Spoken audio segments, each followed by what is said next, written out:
नमस्कार. सर्वप्रथम आपल्या लाईफ रिपोर्ट कॉर्नर या यूट्यूब चॅनलवर तुम्हा सर्वांचे स्वागत आहे. आपण आज एक नवीन विषय घेऊन या ठिकाणी आलेलो आहोत. आजच्या व्हिडिओच्या माध्यमातून आपण एक नवीन गोष्ट या ठिकाणी पाहणार आहोत. तर आजचा विषय असा आहे, व्हिडिओमध्ये एक कथा मी तुम्हाला सांगणार आहे आणि तुम्ही कमेंटच्या माध्यमातून मला त्या कथेतून तुम्हाला काय बोध मिळाला हे त्या ठिकाणी सांगायचे आहे. तर कथा पाहूया आपण सुरुवातीला. कथा अशी आहे, एका शाळेमध्ये 4थीच्या वर्गात 2 मुलं शिकत असतात. त्यांचं नाव जय आणि विजय असं असतं. दोघेही शेजारीच राहत असतात आणि शाळेमध्येही एकाच वर्गात शिकत असतात. दोघांमध्ये अगदी घट्ट मैत्री असते. शाळेतील प्रत्येक कार्यक्रमात दोघेही अगदी आनंदाने भाग घेत असतात, उत्साहाने भाग घेत असतात.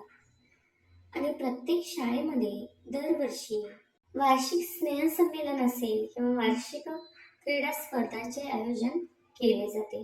त्याचप्रमाणे जय आणि विजयच्या शाळेमध्येही वार्षिक क्रीडा स्पर्धांचे आयोजन करण्यात येते. सर्व इयत्तांची मुलं, सर्व तुकड्यांमधील विद्यार्थी मोठ्या उत्साहाने त्या स्पर्धांमध्ये सहभाग घेतात. त्याचबरोबर जय आणि विजय सुद्धा सहभागी होतात.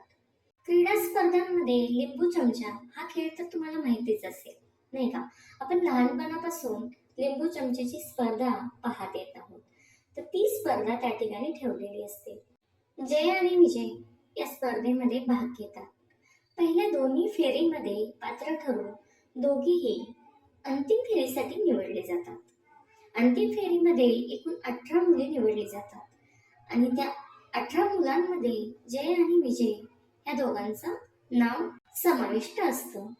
अंतिम फेरीत दाखल झालेल्या विद्यार्थ्यांना शाळेकडून दुसऱ्या दिवशी पालकांसह शाळेत हजर राहण्यास सांगितले जाते आणि ठरल्याप्रमाणे सर्व चिमुकले स्पर्धक दुसऱ्या दिवशी आपापल्या पालकांसह शाळेमध्ये हजर होतात. मुलांना प्रोत्साहन देण्यासाठी पालकांनी त्या ठिकाणी गर्दी केलेली असते. अगदी शाळेचं मैदान गच्च भरून जातं. स्पर्धेला सुरुवात होते. दातामध्ये चमचा घट्ट पकडून आणि चमच्याच्या पुढील खोलगट भागात लिंबू ठेवून सर्व स्पर्धक सज्ज झालेले असतात. शिक्षकांनी शिट्टी वाजवताच सीमारेषेच्या दिशेने सर्व स्पर्धक चालू लागतात. तोल सावरत, संयम राखत आपली पावले पुढं टाकत असतात. शाळेतील त्यांचे मित्र मोठमोठ्याने ओरडून त्यांना प्रोत्साहित करण्याचं काम करतात. पालकही आपल्या मुलांना तोल राखण्याचे आव्हान करीत त्यांचा आत्मविश्वास वाढवत असतात.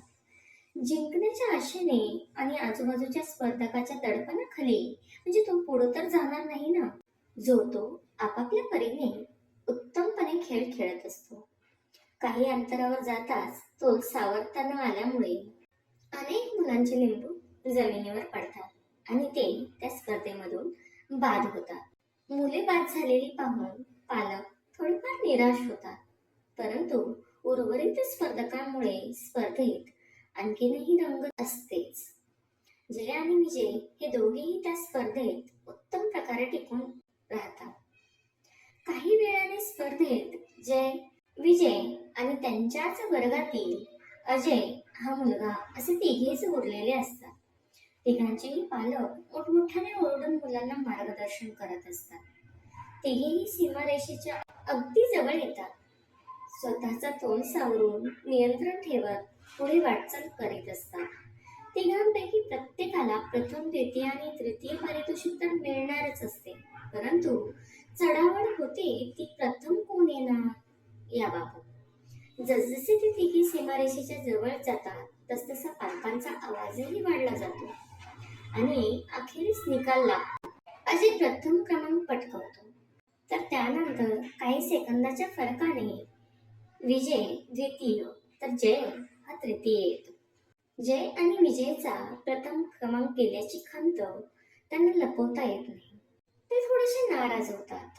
जय आणि विजयचे बाबा आपल्या मुलांच्या दिशेने निघतात. विजय जवळ जाताच त्याचे बाबा त्याला ओरडायला सुरुवात करतात. अक्कल नाही का? थोडे नियंत्रण ठेवून भराभरा चालायचे ना.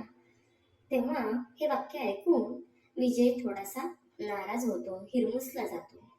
आता जय सुद्धा बाबा ओरडणार म्हणून घाबरलेला असतो. परंतु जयचे बाबा त्याच्या जवळ जातात आणि ते त्याला उचलून घेतात आणि म्हणतात, वेल डन जय बाळा, खूप छान खेळलास, तुझे अभिनंदन आणि तुझी गिफ्टही आता पक्के आहे बरं का. तेव्हा विजयचा बाबा हे प्रकार पाहून जयच्या बाबाला विचारतात, अहो जयचा तर 3रा क्रमांक आलाय ना, आणि तरीही तुम्ही त्याला गिफ्ट देणार.